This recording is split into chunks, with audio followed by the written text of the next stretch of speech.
Après Love Me Tender que tu viens juste d'évoquer, Patrick, voilà un autre récit de combat d'une femme pour la garde de son enfant, mais de facture bien différente. C'est On vous croit.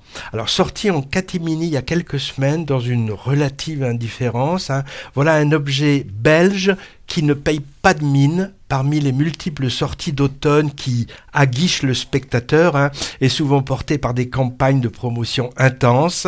Le titre du film, un peu quelconque, ça n'évoque pas grand-chose, affiche sans relief qui n'attire guère le regard, montrant des gens marchant dans un couloir, une femme tenant ses 2 enfants par la main et une avocate, dans un décor flouté, terne, indice d'un drame familial, judiciaire peut-être, pas d'acteurs connus au casting, peu de presse et une distribution parcimonieuse. Pourtant. Alors, drame familial judiciaire, oui, on peut dire ça, même si on n'assiste pas ici à un procès proprement dit, mais ce serait un intitulé réducteur tant la réalisation au cordeau précise et signifiante en font un objet à part. Durant toute la durée du récit simple mais captivant, montré presque en temps réel, sans grands effets de caméra, essentiellement avec des plans fixes, serrés, on sera en huis clos, au plus près des personnages. Sauf au début, avec une scène extérieure intrigante, où une mère à l'air soucieux attend un tram avec ses 2 enfants, et le jeune garçon ne veut pas monter et pique une crise. On comprendra pourquoi après. La destination de cette famille monoparentale, c'est un tribunal, pour une audition cruciale auprès d'une juge aux affaires familiales afin de statuer sur la garde des 2 enfants par la mère, qui est remise en cause par le père, ex-mari accusé par ailleurs d'abus sexuels sur l'adolescent. Volet judiciaire qui n'est pas le sujet ici, mais qui aura évidemment son importance dans les débats. Alors dans ce lieu clos, on se sent comme dans un aquarium, avec des décors impersonnels de verre et de béton, et beaucoup de jeux de transparence et de reflets sur des baies vitrées. Attente dans les couloirs, ou des salles à l'aspect clinique, discussion à bas bruit de la stratégie avec l'avocate, mise à l'écart des enfants qui seront auditionnés à part. Et enfin, audience devant le juge, morceau de bravoure qui occupe les 2/3 du film, par ailleurs assez court, 1h20. Dramaturgie épurée dans un cadre formel, avec prise de parole successives, sans interruption, des avocats de chacun des parents, puis du père, et enfin de la mère, qui a dû encaisser toutes les paroles précédentes sans rien dire, et dont la peur du faux pas est palpable. C'est le climax du film, on peut dire, porté par une actrice incandescente, jonglant entre rage et angoisse. Elle est exceptionnelle, cette actrice. Je la connaissais pas. Elle s'appelle Myriam Akediu, belge, et vue avant chez les frères Dardenne. Décidément, c'est Belges qui viennent manger le pain des Français.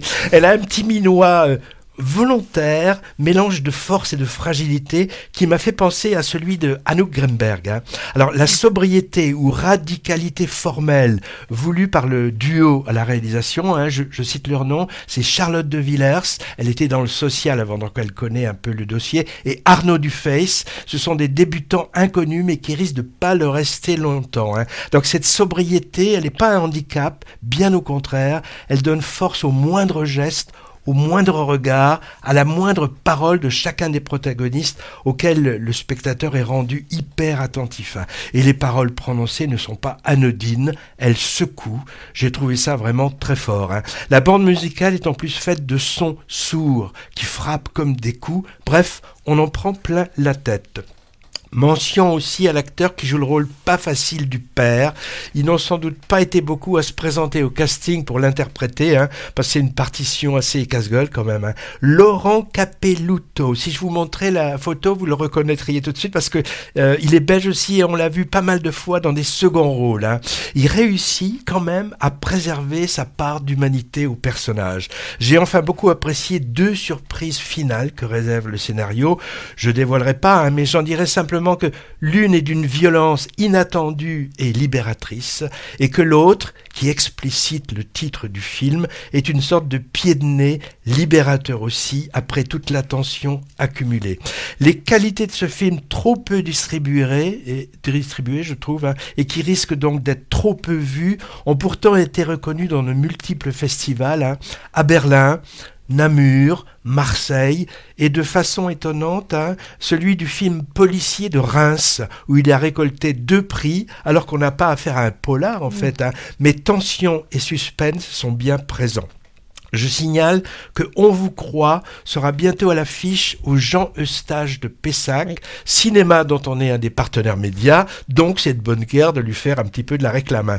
Parenthèse en guise de conclusion, un autre film assez récent, multiprimé lui aussi, et qui avait rencontré un bon succès populaire, évoque aussi une femme aux prises avec un ex-mari abuseur qui veut maintenir la garde de son enfant. C'était quoi ? Quiz. C'était Jusqu'à la garde, avec Léa Drucker et Denis Ménochet, César du meilleur film 2019.